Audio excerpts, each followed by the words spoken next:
As the days get cooler and shorter, we're gearing up for fall.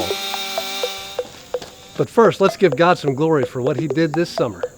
We hosted 8 teams and 3 workdays right here in Northwest Georgia. That's 143 people from 6 different states going out of their way to demonstrate the love of Jesus in our communities, and it wasn't easy, but it was fun.